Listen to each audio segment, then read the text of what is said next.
தமிழ் பேசும் அனைவருக்கும் வணக்கம். தமிழக அரசின் 2 முக்கியமான நலத்திட்டங்கள் இன்னைக்கு தமிழ்நாட்டுல பெரிய விவாத பொருளா மாறியிருக்கு. ஒன்னு, குடும்ப தலைவிகளுக்கு மாசந்தோறும் கிடைக்கிற 1000 ரூபாய் உரிமை தொகை. இன்னொன்னு, மக்கள் ரொம்பவே ஆவலா எதிர்பார்த்துட்டு இருக்கிற நகைக்கடன் தள்ளுபடி. இந்த திட்டங்களோட உண்மை நிலை என்ன? இதுக்கு பின்னாடி இருக்கிற நிதி மற்றும் அரசியல் கணக்குகள் என்னென்ன? வாங்க இந்த பதிவுல இத பத்தி ரொம்ப விரிவாவும் ஆழமாவும் அலசலாம். ஒவ்வொரு மாசமும் உங்க பேங்க் அக்கவுண்ட்க்கு வர்ற அந்த 1000 ரூபாய் உண்மையில யாருக்கெல்லாம் கிடைக்குது? ஏன் லட்சக்கணக்கான பேருக்கு அது மறுக்கப்படுது? அதே மாதிரி 2021ல அறிவிச்ச மாதிரி மறுபடியும் ஒரு நகைக்கடன் தள்ளுபடி அறிவிப்பு வர வாய்ப்பு இருக்கா? மக்களோட எதிர்பார்ப்புக்கும் அரசாங்கத்தோட நிதி நிலைமைக்கும் மாஜில இருக்கிற நிஜம் என்ன? இந்த கேள்விகளுக்கான பதில்களை தான் நாம இப்போ தெளிவா பார்க்க போறோம். இந்த முழு விஷயத்தையும் நாம 5 பகுதியா பிரிச்சு பார்க்கலாம். முதல்ல அந்த 1000 ரூபாய் வாக்குறுதி பத்தி பார்ப்போம்.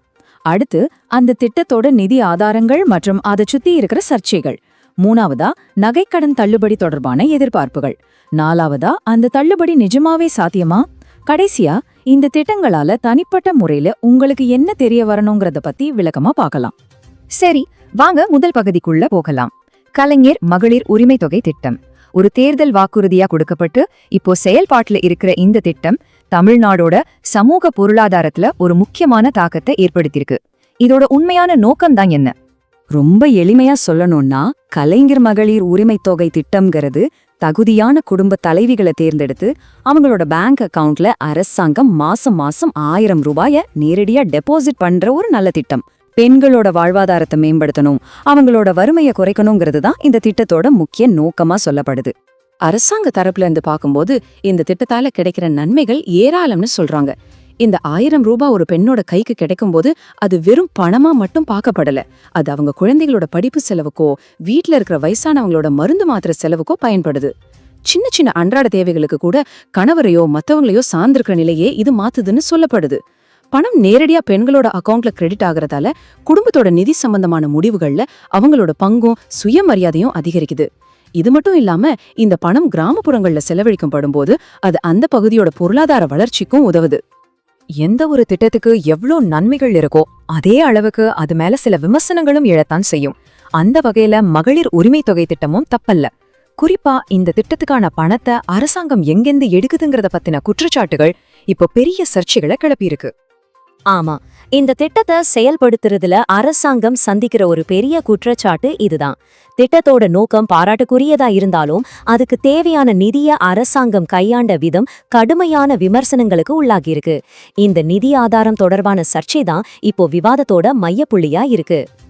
இங்கதான் ஒரு முக்கியமான குற்றச்சாட்டு வைக்கப்படுது. தலித் விடுதலை இயக்கம் தேசிய தாழ்த்தப்பட்டோர் ஆணையத்துக்கிட்ட ஒரு புகார் கொடுத்திருக்காங்க.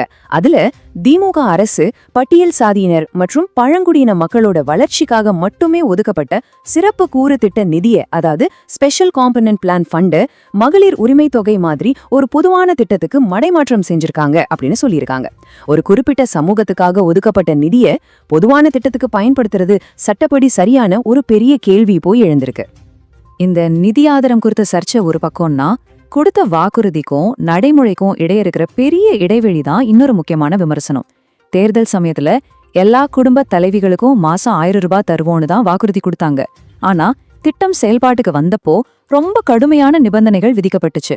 இதோட விளைவு என்ன? தமிழ்நாட்டுல 2 கோடிக்கும் அதிகமான ரேஷன் கார்டுகள் இருந்தும் சுமார் 1,35 லட்சம் பெண்களுக்கு மட்டும்தான் இந்த உதவி கிடைக்குது. மத்த லட்சக்கணக்கான விண்ணப்பங்கள் பல காரணங்களை சொல்லி தகுதி இல்லைன்னு நிராகரிக்கப்பட்டிருக்கு. இதனால கொடுத்த வாக்குறுதி மீறப்பட்டுருச்சுன்னு ஒரு தரப்பு மக்கள் நினைக்கிறாங்க. மகளிர் உரிமை தொகை விவகாரம் இப்படி இருக்கு. மக்களோட கவனம் இப்போ இன்னொரு முக்கியமான எதிர்பார்ப்பு மேல குவிஞ்சிருக்கு. அதுதான் நகைக்கடன் தள்ளுபடி. போன தேர்தல் சமயத்துல அறிவிச்ச மாதிரி வரப்போற தேர்தலை மனசுல வச்சுக்கிட்டு மறுபடியும் ஒரு தள்ளுபடி அறிவிப்பு வருமாங்கிற கேள்வி பரவலா பேசப்பட்டு வருது.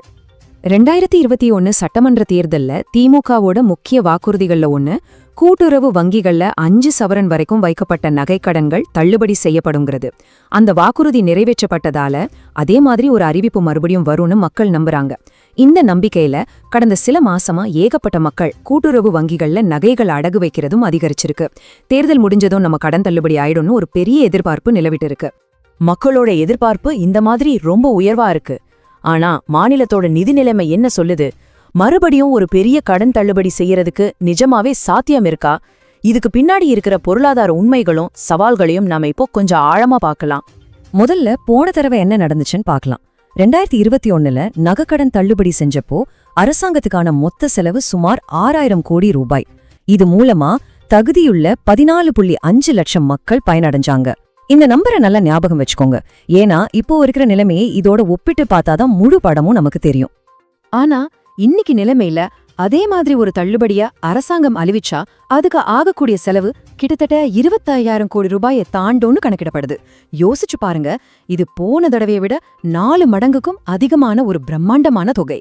இவ்ளோ பெரிய நிதிச்சுமைய மாநில அரசால உண்மையிலேயே தாங்க முடியுமாங்கிறது தான் இங்க இருக்கிற அடிப்படை கேள்வி. புதுசா ஒரு தள்ளுபடி அறிவிப்பு வரதுக்கு வாய்ப்பு ரொம்பவே கம்மின்னு பொருளாதார நிபுணர்கள் சொல்றதுக்கு 3 முக்கிய காரணங்கள் இருக்கு. முதல் காரணம் நிதி நெருக்கடி. தமிழக அரசு ஏற்கனவே 10 லட்சம் கோடி ரூபாய்க்கும் மேல கடனாளியா இருக்கு. இந்த நிலைமையில இன்னும் ஒரு 25,000 கோடி ரூபாய்க்கு தள்ளுபடி கொடுத்தா அது கூட்டுறவு வங்கிகளோட நிதி நிலைமையை முழுசா ஆட்டம் காண வச்சிடும். ரெண்டாவது, எல்லாமே இப்போ கம்ப்யூட்டர் மயம். எல்லா கூட்டுறவு சங்கங்களும் கம்ப்யூட்டர் மூலமா ஆதார், ரேஷன் கார்டு கூட இணைக்கப்பட்டிருக்கு. இதனால போன தடவை நடந்த மாதிரி ஒரே குடும்பத்துல பல பேர் பல சங்கங்கள்ல கடன் வாங்கி தள்ளுபடி பெறது மாதிரியான முறைகேடுகளை தடுக்க முடியும். மூணாவது, கடுமையான தணிக்கை. 2021 தள்ளுபடியிலேயே தகுதியில்லாத 35 லட்சம் விண்ணப்பங்களை நீக்குனாங்க. மறுபடியும் ஒரு தள்ளுபடி அறிவிச்சா தகுதியானவங்களை கண்டுபிடிக்கிற அந்த தணிக்கை நடைமுறை இன்னமும் கடுமையாகவும் அதிக செலவு பிடிக்கிறதாவும் இருக்கும். சரி, இந்த அரசியல் விவாதங்கள், பொருளாதார அலசல்கள் எல்லாம் ஒரு பக்கம் இருக்கட்டும்.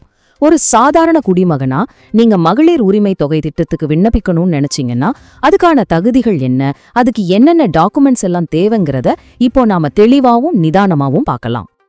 இந்த உரிமை தொகை திட்டத்துக்கு அப்ளை பண்ண உங்ககிட்ட சில முக்கியமான ஆவணங்கள் இருக்கணும். முதல்ல உங்க ஆதார் கார்டு, ரெண்டாவதா உங்க குடும்ப அட்டை, அதாவது ஸ்மார்ட் கார்டு. இதுல குறிப்பா NPHH, PH இல்லனா AAY போன்ற வகையில இருக்கணும். மூணாவதா பணம் நேரடியா வந்து சேர்றதுக்கான உங்க பேங்க் பாஸ்புக். நாலாவதா நீங்க வசிக்கிற இடத்தையும் கரண்ட் பில்லையும் உறுதி செய்யறதுக்கு எலக்ட்ரிசிட்டி பில் ரசீது. சில சமயங்கள்ல வாக்காளர் அடையாள அட்டையும் சரிபார்ப்புக்காக கேட்கலாம். டாக்குமெண்ட்ஸ் மட்டும் இருந்தா பத்தாது. அரசாங்கம் சில முக்கியமான தகுதிகளையும் நிர்ணயிச்சிருக்கு. விண்ணப்பிக்கிற பெண்ணுக்கு 21 வயசு ஆகியிருக்கணும். உங்க குடும்பத்தோட மொத்த வருமானம் வருஷத்துக்கு 2 லட்சம் ரூபாய்க்கு கீழே இருக்கணும். உங்க குடும்ப பேர்ல 5 ஏக்கருக்கு மேல நஞ்சை நிலமோ இல்ல 10 ஏக்கருக்கு மேல புன்சை நிலமோ இருக்கக்கூடாது. குடும்பத்துல யாருமே வருமான வரி கட்டுறவங்களாவோ அரசாங்க ஊழியராவோ இருக்கக்கூடாது. கடைசியா முதியோர் பென்ஷன் மாதிரி வேற எந்த சமூக பாதுகாப்பு திட்டத்திலையும் நீங்க பணம் வாங்குறவரா இருக்கக்கூடாது.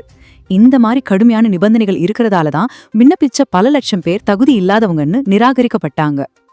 அப்போ இந்த திட்டங்களை நாம எப்படி புரிஞ்சுக்கிறது? ஒரு பக்கம் பார்த்தா இது லட்சக்கணக்கான ஏழை பெண்களோட வாழ்க்கையில ஒரு சின்ன வெளிச்சத்தை கொண்டு வர நல்ல திட்டங்களா தெரியுது. இன்னொரு பக்கம் சர்ச்சைக்குரிய நிதி பயன்பாடு, மீறப்பட்ட வாக்குறுதிகள், தேர்தல் நேரத்துல மட்டும் வரக்கூடிய இந்த எதிர்பார்ப்புகள் எல்லாம் பார்க்கும்போது இது ஓட்டுக்காக செய்யப்படுற கவர்ச்சி அறிவிப்புகளா இருக்குமோன்னு தோணுது. இது உண்மையிலேயே மக்கள் நலன் சார்ந்ததா இல்ல அரசியல் ஆதாயம் சார்ந்ததாங்கிற கேள்விக்கு ஒரு நேரடியான பதில் இல்ல. இந்த மாதிரி ration card updates, government scheme news எல்லாம் தெரிஞ்சுக்க மறக்காம சப்ஸ்கிரைப் பண்ணி வச்சுக்கோங்க. இந்த வீடியோ பத்தி நீங்க என்ன நினைக்கிறீங்கன்னு கமெண்ட்ல சொல்லுங்க. இது உங்க ஃப்ரெண்ட்ஸ் அண்ட் ஃபேமிலிக்கும் ஷேர் பண்ணுங்க. வீடியோ பிடிச்சிருந்தா லைக் பண்ணுங்க. தமிழ் பேசும் அனைவருக்கும் நன்றி.